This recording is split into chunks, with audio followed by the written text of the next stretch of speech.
যে টাইম মিটিংটা শিডিউল ছিল সেটা পিছিয়ে দুটোই হয়েছে। প্রথমে উনি লাভপুরে বলরামপুর যাবেন, ওখানে বন্যা পরিস্থিতি দেখবেন, রিলিফ বিলি করবেন, তারপর ওখান থেকে এসে সোজা গীতাঞ্জলি হলে ঢুকবেন। আজ বীরভূমে মমতা বন্দ্যোপাধ্যায়ের প্রশাসনিক বৈঠক রয়েছে। অনুব্রত মণ্ডল সেখানে যান কিনা অবশ্যই সেদিকে নজর থাকবে। मीरा सफेद तुरंत खुले, भरपूर झाग दे और इसके स्मार्ट साइंस दे स्मार्ट केयर और फ्रेशनेस। मेरी चॉइस मेरा सफेद। বিজেপি নেতা দিলীপ ঘোষ তিনি কি বললেন অনুব্রত মণ্ডলের ঘরে ফেরা প্রসঙ্গে শুনুন। জামিন তো পেতেই পারে, যে এর আগে সুদীপ ব্যানার্জিরা তারাও জামিন পেয়ে গেছেন, তারা গেছিলেন। তো বিচার তো চলেই, লম্বা হয় আমরা জানি, যত সময় এলে তখন যত সময়ে তার সাজা হবে। কিন্তু এটা তো সবাই জানে যে কী ধরনের দুর্নীতি করেছে, তার সম্পত্তি সব বেরিয়ে গেছে।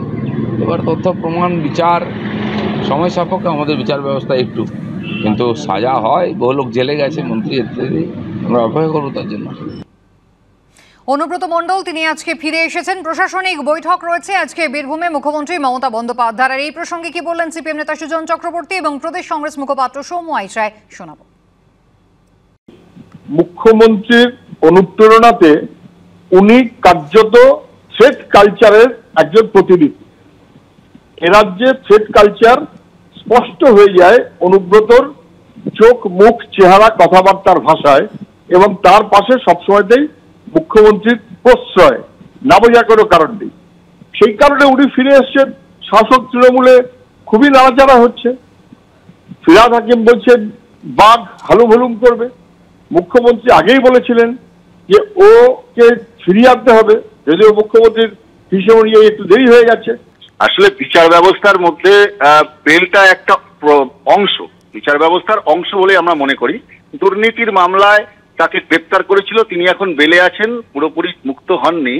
কিন্তু আমি একটা অদ্ভুত জিনিস দেখছি যে বাংলার তৃণমূল কংগ্রেস তাকে নিয়ে এসে এমন প্রমাণ করার চেষ্টা করছে যে তিনি মুক্ত হয়ে গেছেন, ছাড়া পেয়ে গেছেন, তিনি একেবারে ধোয়া তুলসী পাতা, এই বিষয়টাকে উনি দাঁড় করানোর চেষ্টা করছেন। আসলে পশ্চিমবাংলায় মাননীয় মুখ্যমন্ত্রী তাকে পুলিশ প্রোটেকশন দিয়েছেন। আবার এটা পরিষ্কার হচ্ছে যে এই 13 বছরের একটা সরকার, তারা দুর্নীতি, চুরি, লুটপাট, খুন যাদের নাম জড়াবে বা যারা থাকবেন, প্রশাসনের অংশ হবেন, সরকারের সঙ্গে থাকবেন, তারা বীর ও শ্রেষ্ঠ সম্মান পাবেন।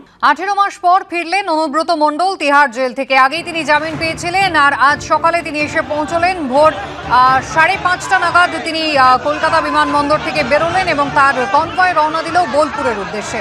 সকাল 9টার কিছু পরে বোলপুরের নিচুপট্টিতে নিজের বাড়িতে সকন্যা ফিরে এলেন অনুব্রত মণ্ডল।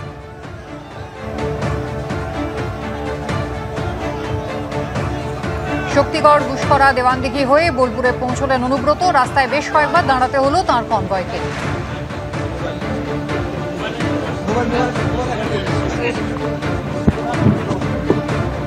মমতা ব্যানার্জি আসছে, শারদীয়ার শুভেচ্ছা। মমতা